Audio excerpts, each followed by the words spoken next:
is a very important one today. We've worked on it long and hard. For years, they've been working on it.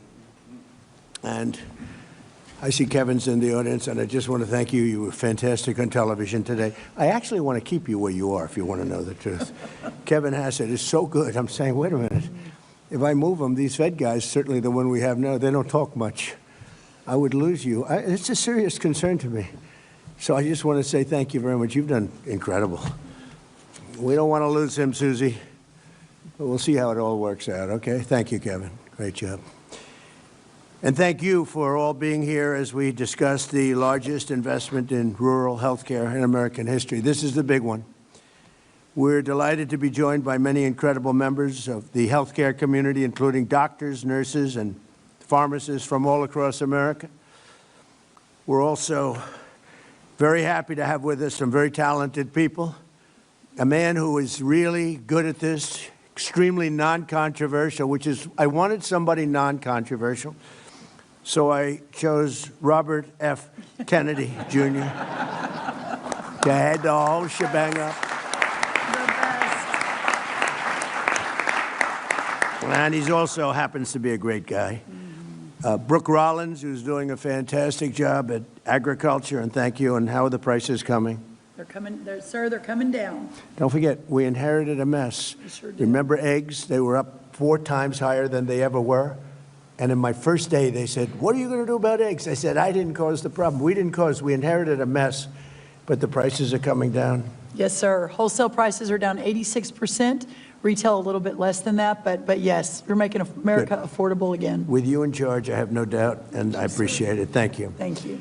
And Administrator for the Centers for Medicare and Medicaid Services, a really good man, a really brilliant guy, Dr. Mehmet Oz. Thank you very much. Thank you, Dr. Oz.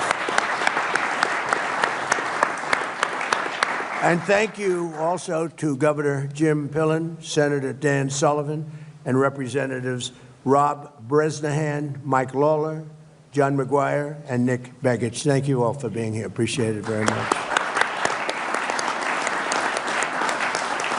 Now, we have other congressmen here, I see, and a couple of senators, and we appreciate everybody being here. Everyone wants to be a part of this. It's so important. It's maybe, I don't know, for many people, there's nothing more important. I would say maybe defense. You know, we need defense, and we need offense, too, by the way. As part of the great, big, beautiful bill, we're increased, and we have increased funding for the health care by an unprecedented $50 billion. That's rural health care. Nobody thought that was going to happen, and we got it done. So we have rural health care for those that were trying to make a case that we weren't taking care of the rural community. I'm all about the rural community. We won the rural communities by numbers that nobody's ever won them before, and we're taking care of those great people. So we already did this. We increased funding for rural health care by an unprecedented, record-setting $50 billion over 5 years, which will benefit Americans in all 50 states. And this made possible and was made possible by cutting massive waste, fraud, and abuse from Medicaid and reinvesting those funds to revitalize hospitals and our cherished rural communities and hospitals in rural communities. And I want to say, with all of the fraud that we're seeing in Minnesota and California and other places, I actually think that if we do an unbelievable job, you could almost balance your budget, Kevin. If you take a look at the kind of numbers you're talking about, nobody ever saw anything like it. They're all corrupt politicians, from the governor of Minnesota to the governor of California to everybody. They're just corrupt politicians. And you're talking about hundreds of billions of dollars in fraud. Waste fraud and abuse, but in fraud, you're talking about hundreds of billions of dollars. Under the Unaffordable Care Act, which is Obamacare, it's called the unaffordable. It is unaffordable, remember that. Rural hospitals and communities were devastated by soaring costs, and that continues. Despite colossal increases in government spending since Obamacare was passed, only 7% of the annual Medicaid spending on rural hospitals has gone to rural hospitals. So there's only a very little. They didn't care. Obama didn't care about the rural community, to be totally blunt. What he did care about is insurance companies. And this was a bill to make insurance companies wealthy. And they did. They made insurance companies very wealthy. I would say they don't like me too much because they spent hundreds of billions of dollars, and we're going to have that money spent to the people and given to the people, not we're going to circumvent the insurance companies. Partially as a result, rural health care facilities have suffered from low occupancy rates, workforce shortages, and failing programs that put Band-Aids, literally put Band-Aids over the problems in those communities, and we're not going to have that. We're taking great care of them. With the Rural Health Transformation Program, we are getting rural communities the health support they need, and we're getting it immediately. These funds will go to empowering rural hospitals, strengthening their workforce, modernizing facilities and technology, and ensuring that rural Americans get world-class health care in their own community, right smack in their own community, like they've never had it before, and they've been hurt very badly by the Unaffordable Care Act. Every single Democrat in Congress voted against the lifeline for rural communities, and I hope everyone knows this, and this is not about elections, but I hope you remember this in the midterms, because the Democrats are just so horrible toward the rural community. But I want to take a moment to thank the incredible House and Senate Republicans who worked so hard on making this historic investment possible. That's what they did, and they did work hard. I don't think, got a Democrat vote, did we? Did we get one Democrat vote? We got all Republican votes. It was an amazing feat, and I want to thank Mike, our Speaker of the House, Mike Johnson, and John Thune for really doing a great job. It was tough. You know, we have small majorities, and I want to thank the congressmen that are here for doing, in particular, for working so hard and getting this done. Yesterday, I also announced our framework to lower health care prices for all Americans, including those in rural America, and we're calling it the Great Health Care Plan. You know, we had to come up with a name, and everybody wanted to say, oh, well, can we put something about lowering costs, because we're lowering costs very substantially. So I had Bobby, and I had Oz, we had everybody in there. We had a whole group of people, and we're trying to come up with, so we're saying, the cost reduction plan that gives you good health care. And I said, it's too long, it's not going to sell. I said, we had more plans. And they wanted to get the words cost reduction in there, Lola, especially you. They wanted cost reduction in, and then they wanted great health care in. I said, look, you can have one or the other, but it gets too long. We're talking about the name of a plan. So we got it down to 7 or 8 words, and which is far too long. Nobody can remember that much. And I said, how about just call it, because this is the Great Health Care Plan. Now, a great plan has to be cost-effective, otherwise it can't be a great plan. That's the way I looked at it. So we have a very glamorous name. It's called the Great Health Care Plan, not the Unaffordable Care Act. I don't like that name. This is called officially the Great Health Care Plan. That means low price and great health care. So you're going to have, at a lower price, great health care. First, our proposal codifies the massive discounts on prescription drugs that my administration is achieving through our most favored nation provisions. Okay. From getting your domain to creating your website, email, and online security, we've got you covered. You don't need to be a tech expert. You just need a starting point. Your brand starts here with GoDaddy. बस एक sachet Nescafe में add करो गरम पानी, फिर दूध और चीनी। गुड यार। हाँ, काफी इजी था। न्यू नेस्कैफे साशे अब सिर्फ 30 रुपए में। नेस्कैफे, बनाओ अपनी दुनिया। We can go into this. We can go into this for hours, but the bottom line is we'll be paying the lowest price of any nation in the world. Whoever's paying the lowest, we match it. This could have been done years ago. I was going to do it in my first administration, but when COVID came toward the end, I said, I can't believe it wasn't exactly a good time to be doing it. But I said, why isn't somebody doing it? And the reason they're not doing it is that no other nation would agree. France, as an example, paid 10% of what we paid. Germany was paying 13 or 14% what we paid. In other words, we paid many times more, not a little bit more, not 10% more, 10 times more. A pill would cost 10 times more in New York than it would cost in London, as an example, than it would cost in Munich. And this went on for many decades. This was right from the beginning. And the reason it went on was a little bit of the healthcare companies, but it was other nations. And I understand that. If I were heading Germany, I'm not going to double and triple and quadruple my healthcare. They got the healthcare companies to pay. It just took place over a long period of time, got worse and worse.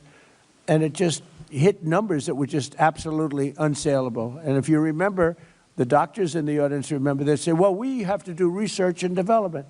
I said, well, what about research and development for Germany? Well, we've decided to put up so the pill would cost 5 times more because of research and development, and 5 times more for other reasons. They had all these phony reasons.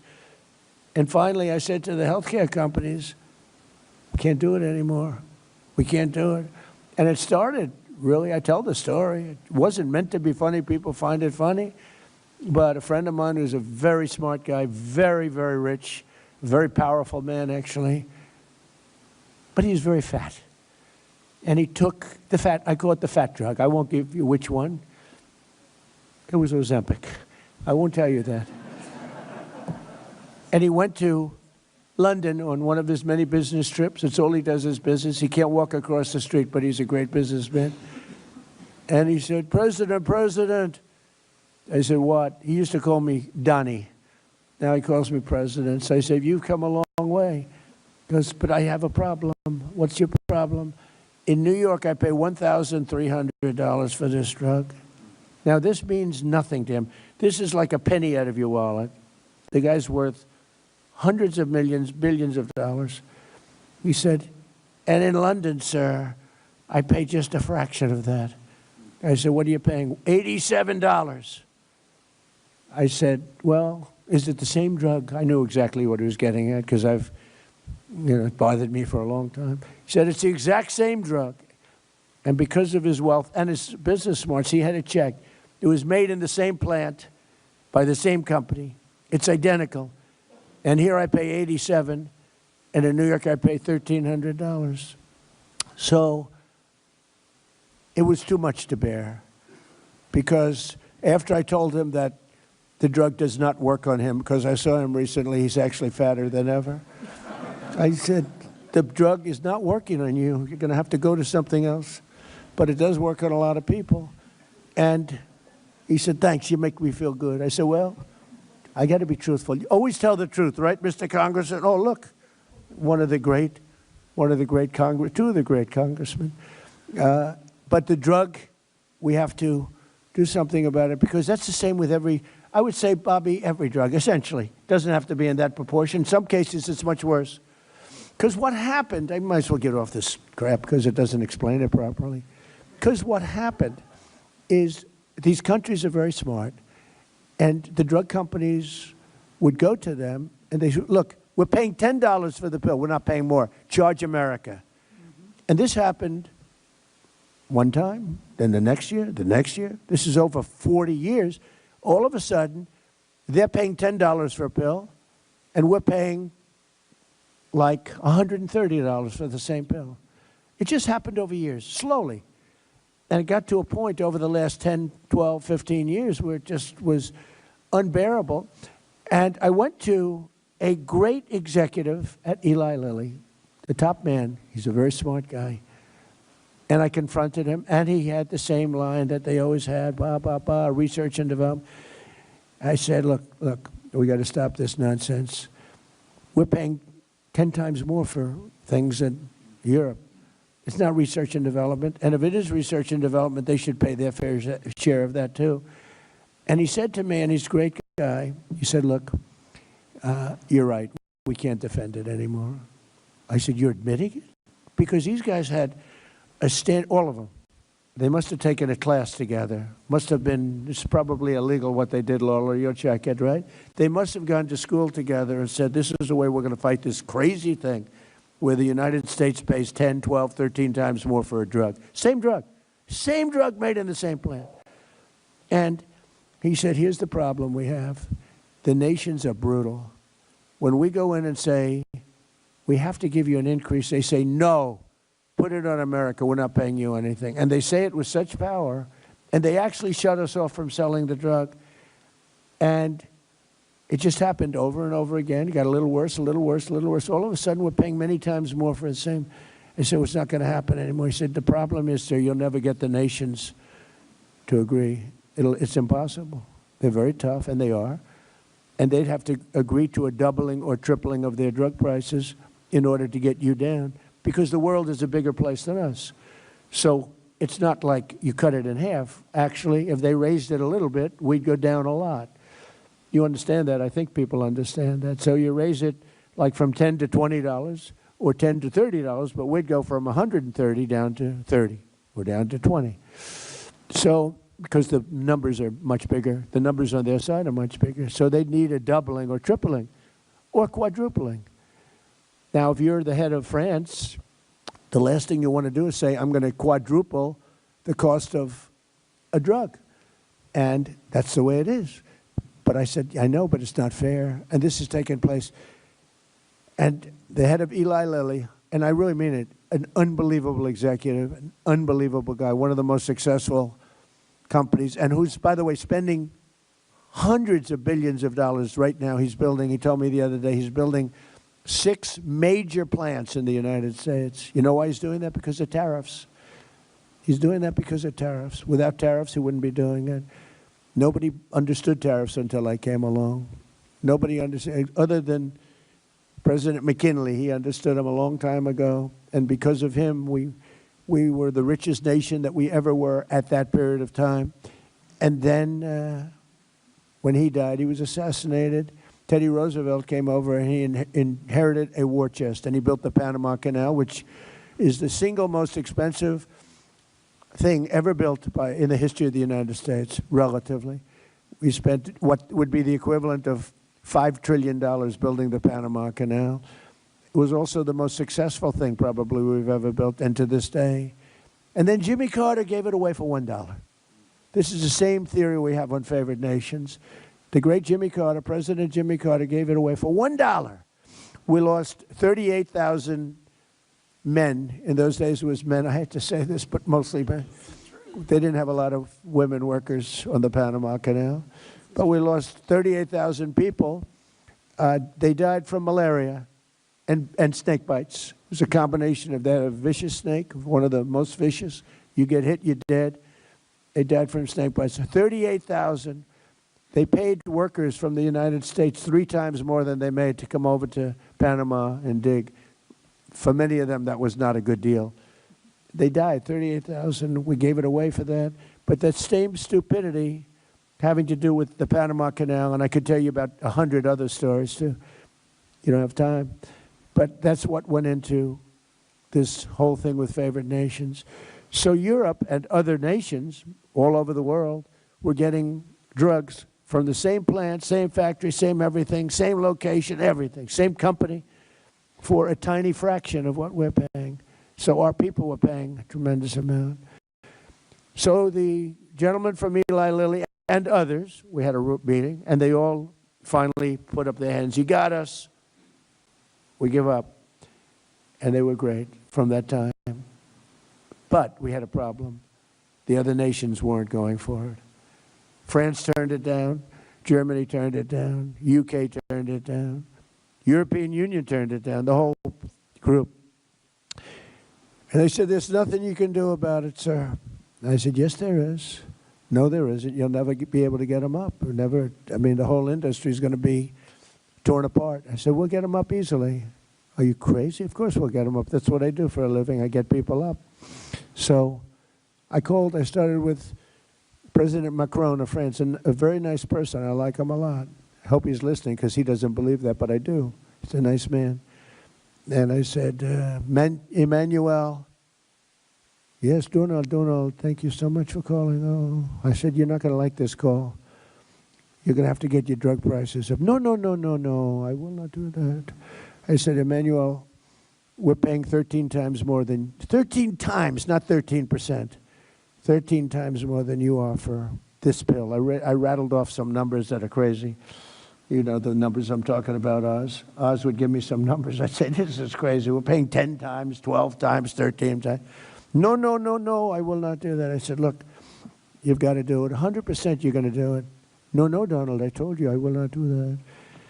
I said, here's the story, Emmanuel. If you don't do it, I'm going to put a 25% tariff on all goods, wine, champagnes, and everything else coming into the United States of America. He said, Donald, I would love to do this for you. It would be a great honor to do it. And that's where it began. And I went through country after country. Susie was responsible for getting every one of those leaders on the thing. Susie, by the way, stand up, Susie. She is doing such a good job. She's the first female chief of staff. And she might be the best chief of staff, too. But she's doing a great job. Thank you, Susie. So Susie got him on. And I just went one after another. I called Germany. No, no, no, we will not do that.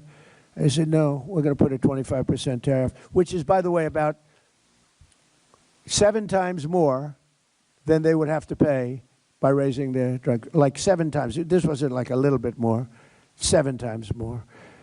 And I may do that for Greenland, too. I may put a tariff on countries if they don't go along with Greenland, because we need Greenland for national security. So I may do that. I'll give you a little, I'll take you out of that. In fact, that'll end up being the story. But actually, this is a much bigger story because we're reducing health care by numbers that you haven't seen.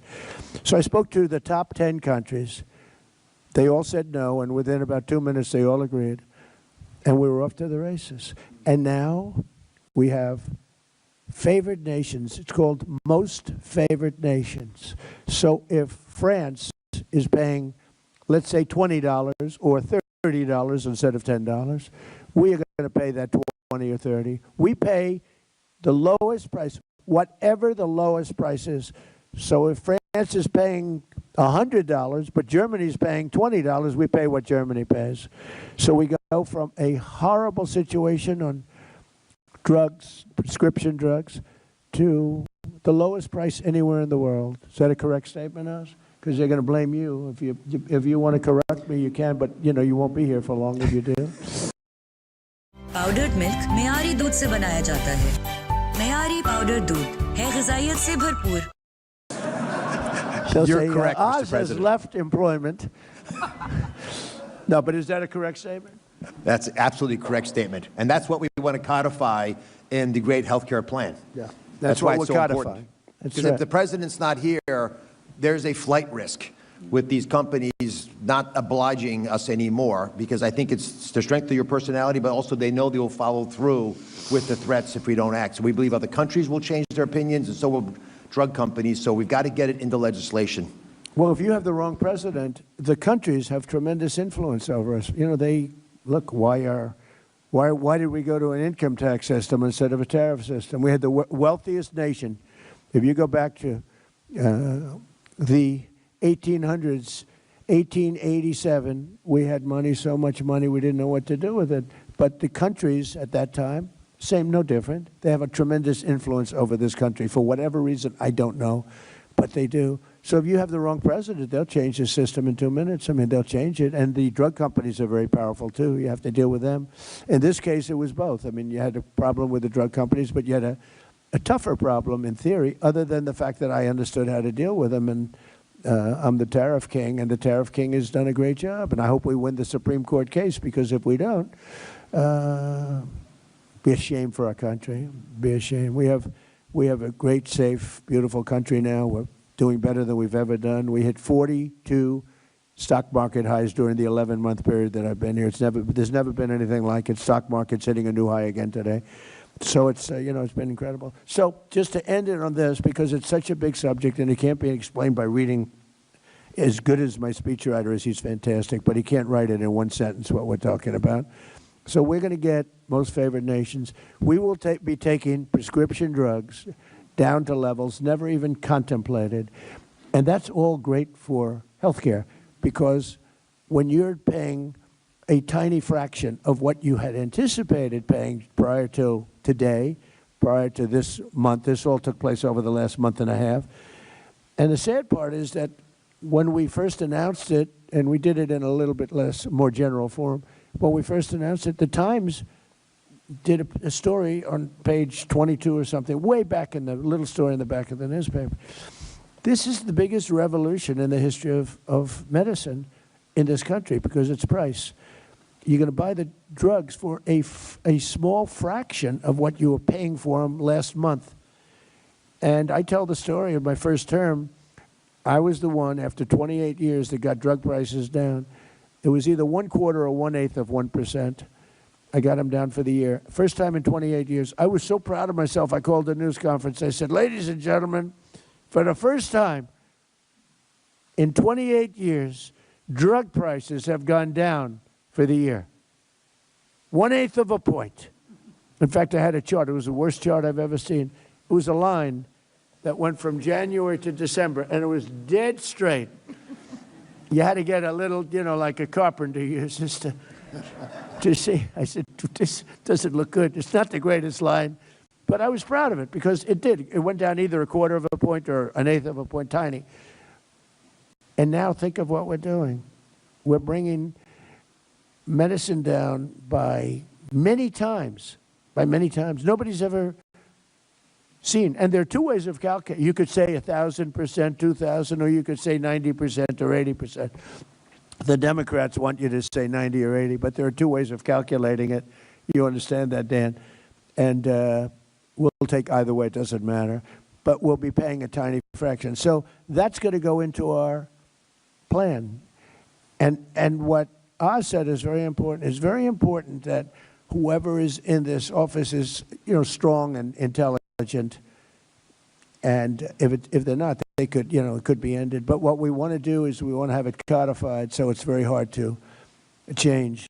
And that's all part of the process. I think it's the greatest revolution because it's financial is, a big part of the drugs. And all of the doctors sitting there know exactly what I'm talking about. They have their patients in Europe and they're saying, I can't believe it. I'm buying the same thing for, 15% of what I pay in New York or in Chicago. And they're all nodding their heads. That's right. That's not going to happen anymore. We pay now, just to end it, the lowest price in the world, whatever that is, that's what the United States of America will be paying. Isn't that an amazing, long story? I was going to say long, boring. It's not boring. To me, it's long and exciting. It's the biggest thing to happen to healthcare. I don't think there's anything we can do. We can do all of our different methods, but there's nothing we can do that can ever top what we do. And the press should treat it fairly instead of not writing about it, because they don't write about it because it's me. Primarily because it's me, but also because it's Republican. And they don't write about it, and they should be ashamed. But fortunately, the public understands it, and that's why we won the election in a landslide. So it's a great thing. Instead of Americans paying the highest drug prices anywhere in the world by far, by 10 times sometimes, we'll now pay the lowest cost paid by the lowest nation. So the lowest nation, whatever that is, I hope they negotiate a great deal. I hope somebody out there of all those nations is going to be a better negotiator than everybody else. And whatever they get, we get, Mike. Is that pretty good? Look at Mike. Even the first time I've ever seen him smile. And next, our plan would reduce your insurance premiums by stopping government payoffs to big insurance companies and sending the money directly to the people. So instead of, and this started, and I'm not really a healthcare maven, but I was always a good businessman. It started, I'm reading the paper, and I see the money that the insurance companies were making from us on Obamacare. And they're up by 1,000%, I think one was up 1,723%, 1,700%. And it's because of the massive amount of money that's sent to them by the United States government. And I said, why don't we just send it directly to the people instead? And I made that statement. It was a common sense statement. I didn't check with anybody. I didn't even call Oz or anybody. It just made sense. I made a statement, and it went viral. Can you believe it? It was so popular. In other words, we cut out the insurance companies. They're making a fortune. And, they're good people. They're business people. I don't blame them. But we cut them out. We pay the money directly to the people. The people love it. I said it, I said it as a non-professional in that business. And I made the statement like, all of a sudden it's like the biggest story, that one, the biggest story. And I get a call from Caroline, who's around here someplace. She said, sir, we're getting inundated. Margot called me too. Margot, you called me too. Margot, everyone knows Margot. She's been here from the beginning, right from the beginning. But she said, sir, both of them. They said, sir, we're being inundated by what? You made a statement about health care being paid directly to the people into health savings accounts or whatever you want, health care accounts. And I said, I did. What's the story? He said, it's crazy. It's blown up. People loved it.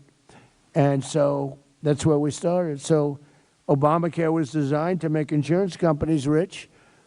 It really was. I mean, maybe not knowingly at the time by Obama, because he didn't know much about this stuff. It was designed by other people in Congress that are total pros that are bought off by the insurance companies. And the problem we'll have with this is we'll get no Democrat votes, even though it should be very bad for them if they don't. But maybe you'll get some. You'll call some of your friends, fellas, and Bob, you'll call some of your friends over on the other side. I don't know how they can reject it. It's just so popular. It's so compelling. So Obamacare was designed to make insurance companies rich with taxpayer subsidies, and I want that extra money straight to the health savings accounts for you. And you can choose your own health care. You go out and negotiate your own health care. It makes people entrepreneurs, mini entrepreneurs. They'll pick the health care that's best for them because it's so different.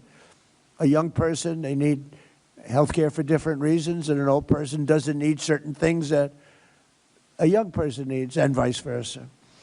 To further reduce insurance premiums, my plan ends the giant kickbacks to insurance brokers and corporate middlemen. We're getting rid of the middlemen. How long have you heard doctors, all these doctors over there, they look so smart. They're all brilliant people. I assume you're brilliant, otherwise you wouldn't be here, right? I assume we have the best. Do we have the best of the doctors, I would imagine, right? Hey, how cool is the White House, okay? They're always in operating rooms. I wouldn't want to be in an I don't like operating rooms, but they do. But how cool is the White House, right? The coolest place on earth. And this is where it all begins. This is where we came up with a little concept about a place called Venezuela. How did that work out? And this is going to be the same thing in terms of its precision. Its importance is so big, it's going to work just like that. Venezuela was so amazing, but I equate that to other things because we can do other things like that. It doesn't always have to be a Minnesota where everything is corrupt, where they have health care centers that nobody shows up and somebody's making millions of dollars, where they have daycare centers where there are no kids. It's a scam. It's a big scam. It's like a horrible thing. We have a country that was great. We have a country that's now great again. It's really come a long way. Make America Great Again is almost going to be obsolete because our country is very close to, you know, we were going to keep America great. We may have to switch to keep America great. But I don't know. There's something about MAGA we should never change it. Susie said, don't change. We like MAGA. Everybody likes MAGA. So we want to make this precision, just like a Venezuela, just like the attack on the Iran nuclear weapons, which wiped that out, just like all of the other things we do, they're precision. We want to make it the opposite of Minnesota, California, and all these places that are so badly run.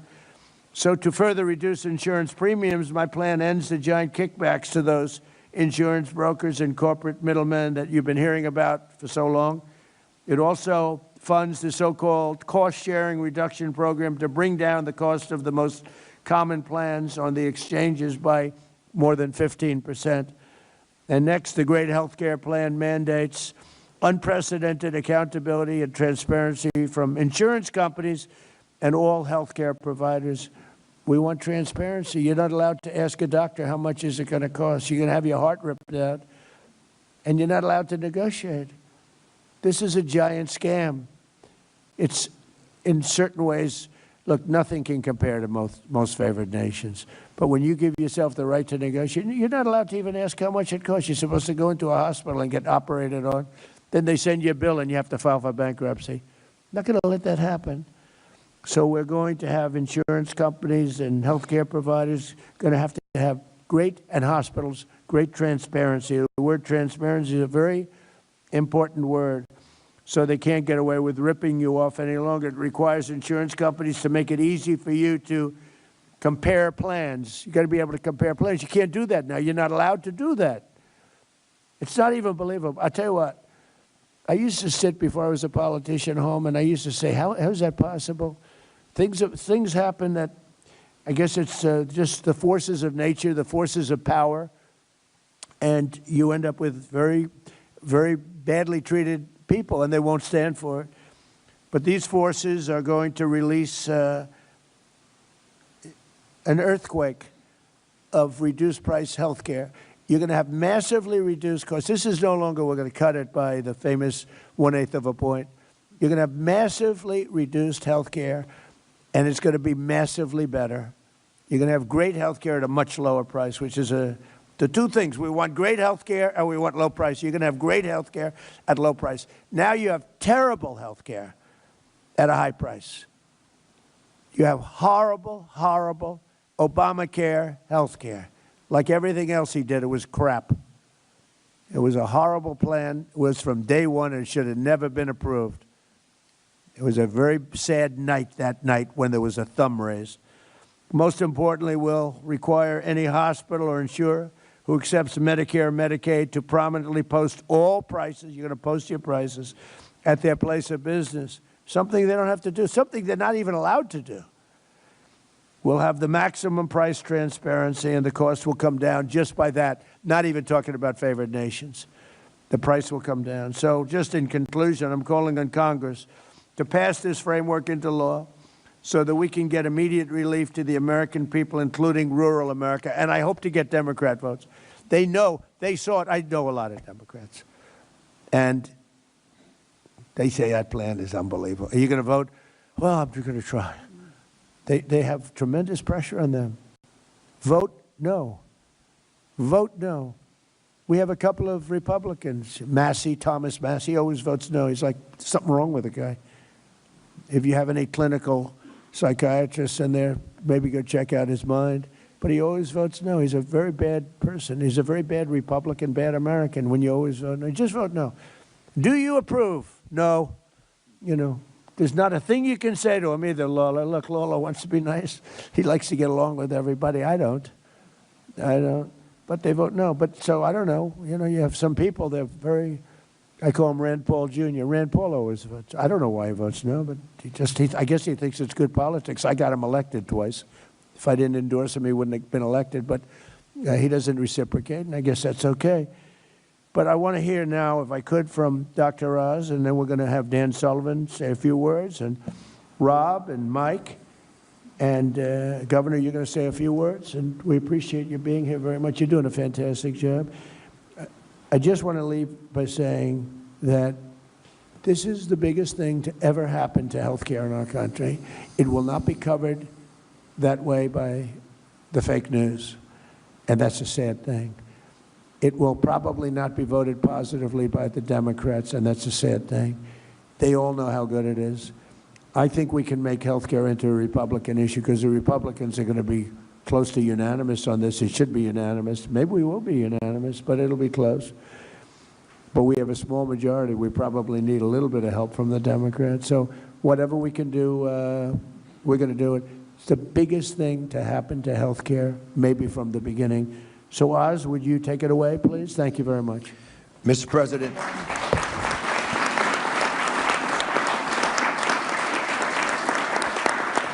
Mr. President, thank you for standing up for American health care. And I just want to underline this fundamentally important issue. We need Congress to help craft the Great America Health Care Plan. And the Great Health Care Plan will work. It's a brilliantly conceived framework. And as it comes to the American people, they understand that they'll want it. And it should represent the analogous situation, similar to what you did so brilliantly last spring with the Working Families Tax Cut legislation that the President mentioned, has created the Rural Health Transformation Fund, which is why we're here today. I want to put a little bit of texture around why this is such an important issue, because the Rural Health Transformation Fund is the largest investment ever in American history. Silence! ये बताओ, bulb किसने बनाया? Thomas Edison ने। And you tell me, orange colour कैसे बनता है? Red और yellow को मिक्स करके। अब ये बताओ रियल नगेट्स कैसे बनते हैं? रियल नगेट्स कैसे बनते हैं? टीचर मैं बताऊं? सिर्फ डॉन रियल नगेट्स बनते हैं फाइनेस्ट क्वालिटी ब्रेस्ट मीट से, जिससे नगेट्स रहे अंदर से खास और न्यूट्रिशियस। क्वालिटी इंग्रेडिएंट से इसे मिलता है भरपूर जायका और खुशबू ऐसी कि रहा न जाए। Good answer. पर ये इतने क्रिस्पी कैसे हैं? ये सीक्रेट है प्रीमियम क्रम्स का। तो है ना डॉन नगेट्स तो real nuggets. In our rural communities.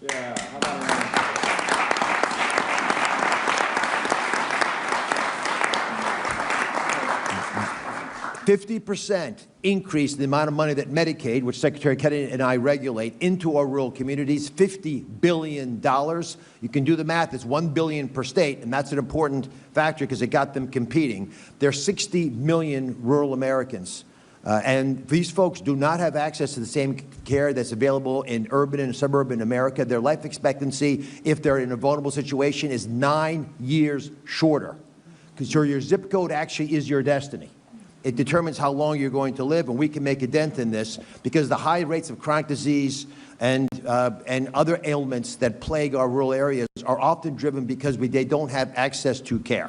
That's going to change because of the Sentinel legislation. And again, it's similar teams, the same leadership, same president, same Congress that passed the Working Families Tax Cut legislation, which is incredibly popular around the country and will make the great health care plan successful as well. From the day the legislation was signed to create this wonderful fund, this transformational fund, the team at CMS, which is under Secretary Kennedy, began working. And they're here today, Steph Carlton, outstanding Chief of Staff, Alina Chekai, and Emily Chan. That day started working, it was July the 4th, by the way, on the specific vision for the program. How do you actually get the money out the door in 6 months? The president was insistent, he did not want the money in Washington. So we began working closely to make sure that we'd use the money not as a Band-Aid, but to empower those closest to the challenges that rural patients face. And who are those people, the 50 people who know rural health care the best? The governors. They wanted the money out of Washington into the governor's hands, and that was done in a remarkable way. The governors thought big. We have one here from Nebraska who's actually the first to start working on community engagement, which is part of that legislation as well. But we have the right size health care in rural America, and that's an important phrase. All 50 states submitted amazing ideas to transform rural health care in ways that should have been done decades ago. The CMS team awarded each team their portion of the $50 billion investment precisely with the same precision that we took Venezuela leadership, a convicted individual, and with Iran as well, the same precision on time before the end of the year and got it out of Washington into the states. Now I want to take a step back and do a little thought experiment, Mr. President, if you want to do this. If you, and God forbid this happened, had turned your head the other way in Butler, Pennsylvania, it wouldn't have been an ear injury. Now, I've been to Butler. I'm from Pennsylvania. Butler General Hospital is a good hospital. They don't have neurosurgery there. If you have an injury to the head, you have a golden hour to get cared for. You were taken to Butler General Hospital. Because the injury, thankfully, was not as lethal as it was designed to be, it wasn't a problem. But if you'd had a head injury, you could have had your life saved. But without a neurosurgeon, and there is no neurosurgeon at Butler General Hospital, unfortunately, you wouldn't have an option because Pittsburgh is a far, far ride away. That's the closest metropolitan area where there are lots of neurosurgeons. But with this bill, this legislation rather, this funding of $50 billion, Pennsylvania got its share. And they're going to be able to build telemedicine hookups, even telerobotic surgery that would allow an injured individual in a car accident or any other reason that is a head injury in Butler General and rural hospitals across the country to be able to access the best care our nation has to offer so rural America will not suffer. That's the promise of what this money offers to our nation. It's not just paying the bills, it's not just picking up the pieces, it's actually transforming using technology we have widely available in urban America, the way we save lives in rural America. Each state competed aggressively because for $1 billion, Mr. President, you'll fight pretty hard. And they gave us brilliant ideas that they're talking with each other about. So we're actually creating teams that now across state lines will connect because they're all Americans and they base their advances on several pillars. Secretary Kennedy can talk about MAHA because there's MAHA elements to this as well, but very precisely sustainable access. We ask states, how can we bring top care closer, like in the thought experiment I gave you for Butler General? In Pennsylvania and North Carolina, there are regional spoke models, which and hub and spoke means you've got a big hospital in the city and they adopt or work closely with some rural hospitals to solve the challenges of fragmented care. And that actually works. You share administrative back office work, you group purchase your stuff, you save money, you exchange medical records. Alabama has no OBGYNs in many of their counties. So they're doing something pretty cool.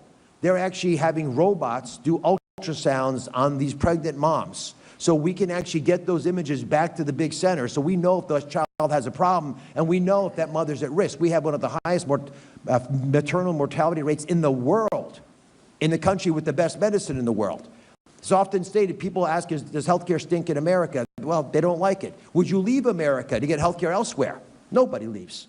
We have the best healthcare if you can get to it. We don't want rural America left behind anymore. As an aside, by the way, we've talked about the most favored nation drug pricing. One of the first companies and areas we used most favored nation drug pricing is fertility drugs. That's why we're going to have so many Trump babies, because we've dropped dramatically the most expensive part of the fertility space. And so America no longer will pay so many times more, in that case it was 10 times more, for the same fertility drugs that they're available for moms who want to get pregnant in Europe.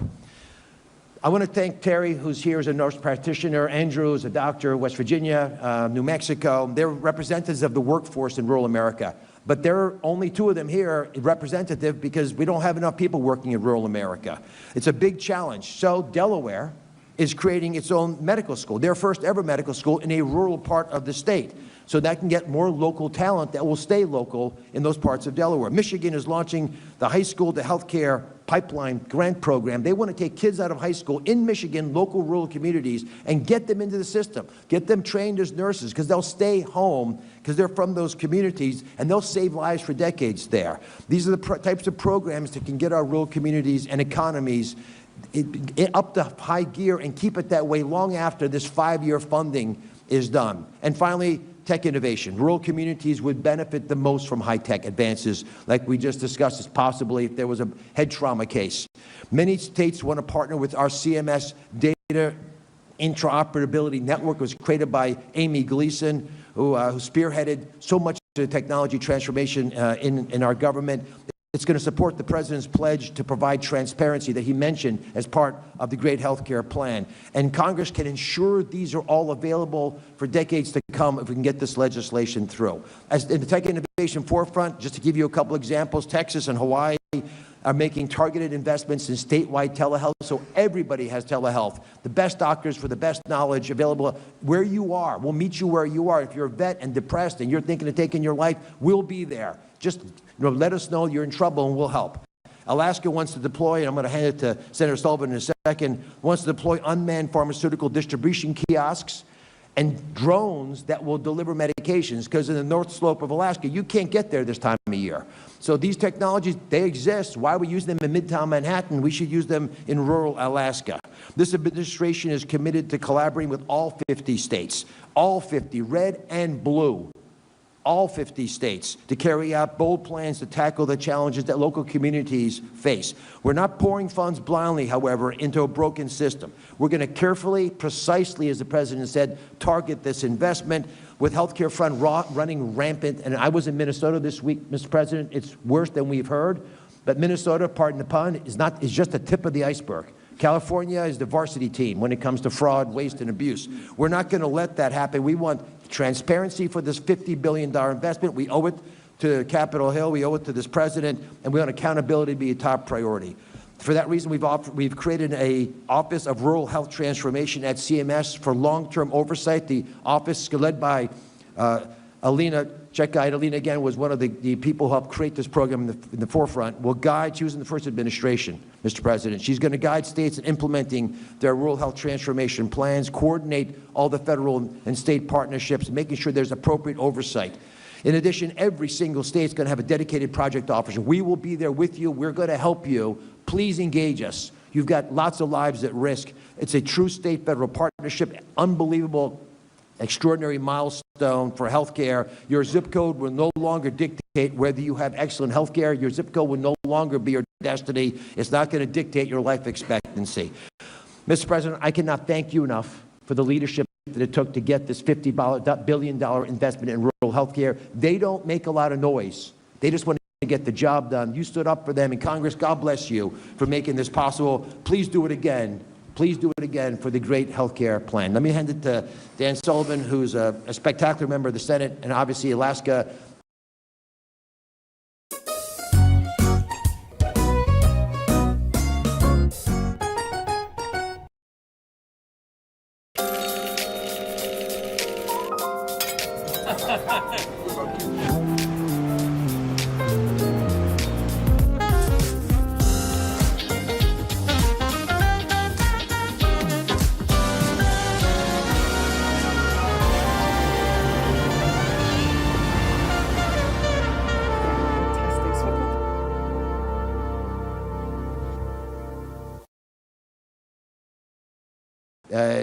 They're pretty rural. Thank you, Dr. Oz. And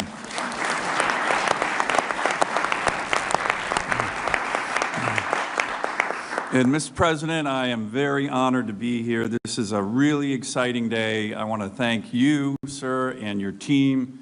Worked really closely with Dr. Oz, Secretary Kennedy, many others. You know, this is a great example of how Congress, working closely with your administration, can achieve historic things. This is historic for our rural health care, certainly in the Working Families Tax Cuts Act. You combine it with what you were talking about, sir, in terms of drug price reductions for all Americans.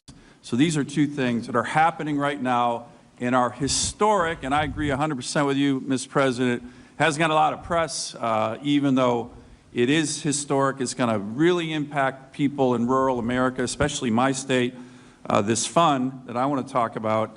But what you've done on the drug pricing is even... Ben, will you get Lisa Murkowski to vote for it? She voted for it.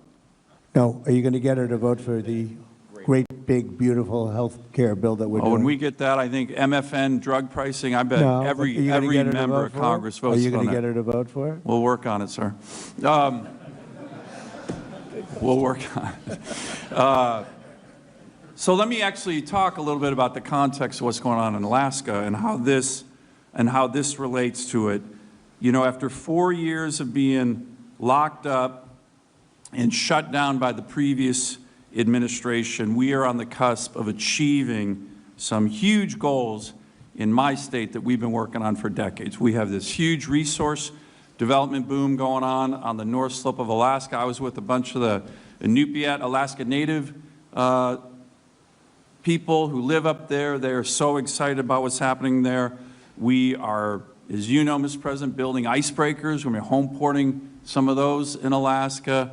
We have huge historic infrastructure and economic and national security investments happening. In particular, the gas line that you have championed so much, the big LNG project.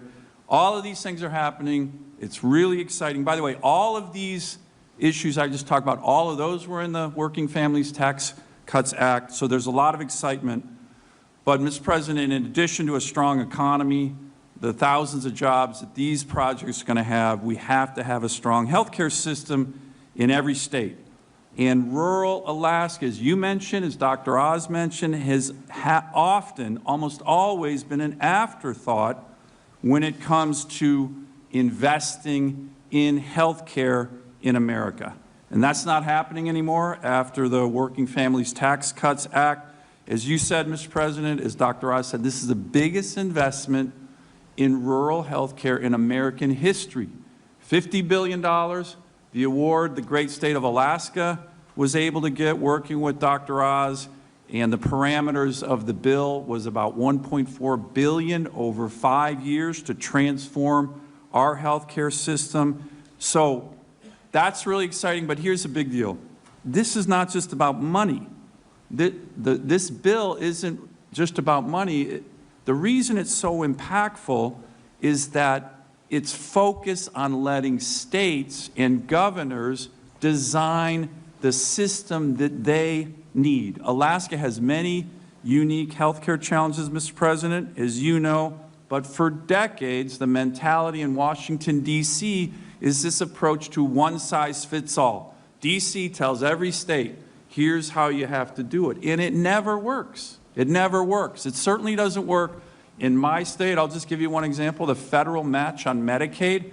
Our state typically has the lowest match in the country, even though we have the highest health care costs and highest delivery costs in the country. The one-size-fits-all doesn't work. This bill is different. This bill that we wrote with your administration is all about allowing states to design a system that works for them. With CMS guidance, and this will be a generational opportunity for every state to bring health care closer to home, to make it more responsive to the people who live in that state, and make it more affordable. I'll just end with this, Mr. President. Like I said, a lot of excitement. We got Governor Dunleavy, who sends his greetings, was hosting the stakeholders in Alaska who are going to be applying for these funds, working with CMS in our state. Over the last couple of days, we have over 300 people coming to these meetings on how to use this transformation fund to better health care in Alaska. And this is going to help my constituents, it's going to help every American, and it is really exciting. And I want to thank, again, you, Mr. President, and your team. Thank you, Dan. Thank you very much. Oh, thank you very much. We're going to have to go very fast. We're going to have to go we are way behind schedule, and I have a couple of meetings that are very important. Nothing more important than this, but... Food Panda. कोई order कर दे यार। मैं करता हूँ। ये है कदीमाबाद service, please हमारा order लिख लीजिए। 2 अदद बड़े। Let's go. Come on, Bob. Rob? Fire round. Please. Mr. President, thank you very much for having me here today. And I represent northeastern Pennsylvania. Your governor from Scranton, Pennsylvania, so never had the opportunity to meet. But I inherited a very similar problem. But before I was even sworn into office, I had 2 hospitals, Moses Taylor and Regional in Scranton, that were eminently facing closure. Right. And it's been, and working with Dr. Oz, Administrator Oz, and the CMS team has been absolutely incredible on so many levels. And thank you again for intervening and shepherding us through that process. But when you're looking at Pennsylvania, we're going to receive over $193 million. In 5 years, it'll be over $1 billion for the Commonwealth of Pennsylvania. And when you think about northeastern Pennsylvania, clinics and regional hospitals, rural hospitals are the backbones of our communities. So making a targeted investment that is not just going to Band-Aid over poor operational procedures, it's going to actually transform rural health care. That's what we are so excited about. Pike County in my district is the largest growing county in the Commonwealth of Pennsylvania where there's not a hospital. The nearest commute to a hospital is over 55 minutes away. So these are going to be funds that will be so imperative. The unprecedented investment is going to be incredible, and thank you for having me up here and being a part of this journey. Thank you, Rob. Appreciate it. Thank you, Mr. President. This is a great opportunity to be here with you and your team. Dr. Oz has been a tremendous asset. The $50 billion commitment to rural health transformation is critical. New York State is going to see about $212 million in the first year, which is vital for workforce development, access to care, primary, behavioral, maternal, emergency, telemedicine, et cetera. How were we able to do it? Because we rooted out waste, fraud, and abuse in the system. Democrats will just say we cut $1 trillion in Medicaid. That's not what we did. We said you need to be eligible, you need to be a citizen, you need to work if you are able-bodied without dependent children. We reined in the provider tax and state-directed payments, which have exploded over years. And we are taking this money, not only preserving Medicaid for the IDD community, our seniors, our children, our single mothers, but we're investing it in rural health. When you look at Obamacare, health insurance premiums have risen 96% since Obamacare took effect. Insurance revenues up 2,000%. Mr. President, you are 1,000% correct that the insurance companies are the problem. They wrote Obamacare. It's to their benefit, and the American people are being screwed. And so we can get a bipartisan agreement on what you are trying to do. When it comes to lowering drug prices, I will tell you, one of the largest pharmaceutical companies is in my district in Westchester County. I met with them in 2024, and I said, what would you do to lower drug prices? And the response was, go after the European price controls. You are spot on taking on the price controls that have been put in place. Most favored nation is the single best thing we can do to lower prescription drug prices here in America. The pharmaceutical companies will tell you that privately. And that is the fundamental fact. We need to go after PBM reform. Associated health care plans, we put that on the floor. Every Democrat voted against it, every Republican for it. Those would reduce costs by 11% because businesses, small businesses, would be able to pool together and purchase health care plans at a lower rate. We need to go after the PBMs and make sure that insurance companies are not owning providers and owning PBMs. That is what is driving up the cost of health care in this country. You've talked about IVF. I've been a big champion on this. We need to make sure the insurance companies cover it. I also have a tax bill to provide tax incentives to Americans, and what you have done to lower IVF costs on the drugs is critical. And you are 1,000% correct on expanding HSAs. I fundamentally believe that we can address the issues with Obamacare, make sure that the American people have access to care at a lower rate. We can get a bipartisan agreement to address the EPTC with expansion of HSAs so that the money goes to the people and not the insurance companies. We are committed to working to get this done, and I thank you for your leadership. Thank you. Thank you. Mr. President, gigantic thank you, and thank you for your incredible leadership. Your courage gives me more courage to say it the way it is. We're working very hard in Nebraska to run government like a business. This investment into rural America, which, by the way, in all of Nebraska, you poll 85%. I don't know what the hell's wrong with the other 15, but your 85 is a pretty good number. I think, be very, very brief.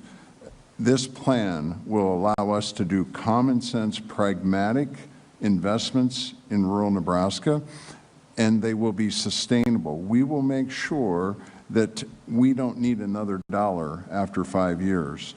We are working on simple things like food. Real food is good medicine. We're working on making sure that all of our veterans, Nebraska is 500 miles long, 250 miles wide, no longer are veterans going to have to drive to Omaha to get care. We're going to take care of our veterans at home. Investments in technology so we can educate our children in rural Nebraska to provide health care are really, really important issues. And I think that the other is we've developed what we call 6 regions, 1 Nebraska, and that will focus and take advantage of those. So we're working on what we have and then being able to use these resources to also help us with mental health and drug care as well. So we're incredibly grateful. Nebraska, we work hard. We're about faith, family, hard work, the American dream, and we don't ask for much help in rural Nebraska.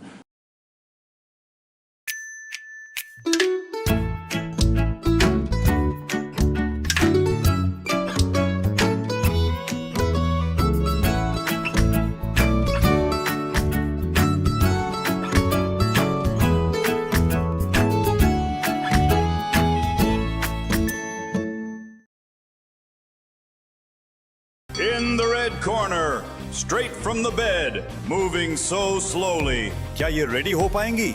And she starts her day with Colgate Max Fresh, जिसके icy cooling crystals then maximum freshness. यही तो है Colgate Freshness. दिन का start करो with maximum freshness. एक और जीत सजल के नाम. With Colgate Max Fresh. So we're really grateful for this investment. Thank you. Thank you. Thank you. Thank you for being here. 1 minute.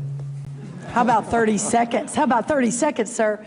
As a small-town kid from Glen Rose, Texas, population 1,200, where I grew up, what you are doing today changes everything.